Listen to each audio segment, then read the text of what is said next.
এটা কতখানি সঠিক যে কিছু লোক এভাবে দোয়া করে যে, হে আল্লাহ, আমি তোমাকে আমার নিয়তি বদলাতে বলছি না, বরং তার বদলে বলছি তুমি আমাকে এই পরীক্ষায় সাহায্য করো।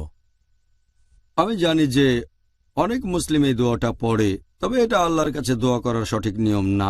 ডক্টর জাকির নায়েক পৃথিবীর সেরা ইসলামিক স্কলারদের মধ্যে অন্যতম একজন। আল্লাহ সুবহানাহু ওয়া তাআলা তাকে এমন স্মৃতিশক্তি দান করেছেন যে পৃথিবীর বিভিন্ন ধর্মগ্রন্থের সমস্ত প্রশ্নের উত্তর আমরা তার কাছে পাই। ডক্টর জাকির নায়েককে একটা জীবন্ত কম্পিউটার বলা যেতে পারে, এবং ডক্টর জাকির নায়েক হলো আমাদের মুসলমানদের একজন গর্ব। তো তার জন্য দোয়া করব সে যেন আরো বেশি বেশি করে হাদিস এবং কোরআনের বাণী পৃথিবীর প্রতিটা ঘরে ঘরে পৌঁছে দিতে পারে।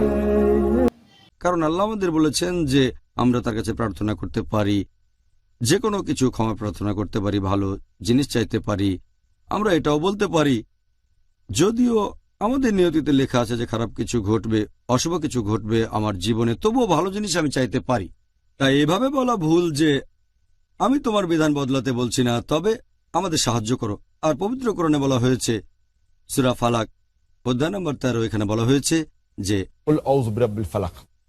বলো আমি আশ্রয় প্রার্থনা করছি এই ভোরের স্রষ্টার, তিনি যা সৃষ্টি করেছেন তার অনিষ্ট হতে। তাহলে আমরা আল্লাহর কাছে ক্ষমা প্রার্থনা করছি অনিষ্ট হতে আশ্রয়ের জন্য। এই হাদিসটা আছে সহিহ বুখারীতে, খণ্ড নম্বর 9, বুক অব কদর, হাদিস নাম্বার 6616। আমাদের নবী বলেছেন যে তোমরা আশ্রয় নাও আল্লাহ সুবহানাহু ওয়া তাআলার কাছে প্রাকৃতিক দুর্যোগের হাত থেকে বাঁচতে, খারাপ এবং অশুভ কাজের হাত থেকে, এবং শত্রুর আনন্দ উল্লাস থেকে বাঁচতে। তাহলে কদর বদলানোর কথা আল্লাহ সুবহানাহু ওয়া তাআলার কাছে প্রার্থনায় বলতে পারেন। আমি এখানে একটা উদাহরণ দিচ্ছি যে ধরেন একজন ছাত্র কোনো একটা পরীক্ষা দিল, আর পরীক্ষাটা ভালো হলো না, সে জানে সে ফেল করতে পারে। সে বাসায় এসে আল্লাহ সুবহানাহু ওয়া তাআলার কাছে দোয়া করলো, হে আল্লাহ সুবহানাহু ওয়া তাআলা আমাকে পাশ করিয়ে দাও। আর আল্লাহ সুবহানাহু ওয়া তাআলা তার দোয়া কবুল করলেন। এখন তার কদরে এটা লেখা আছে যে এই ছাত্রটা পরীক্ষায় ফেল করতে পারে। সে বাসায় এসে আল্লাহ তাআলার কাছে দোয়া করল।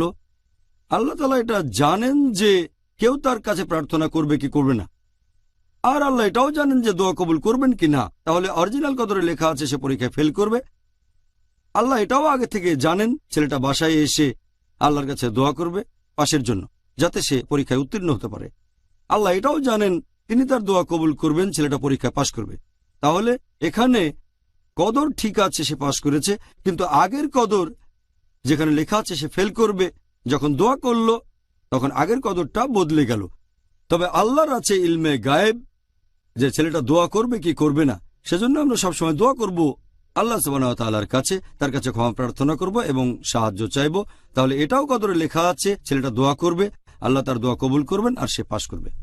আচ্ছা, ভালোই তো, এটা তো খুব ভালো। তাহলে বলা যায় আমাদের সবারই আশা আছে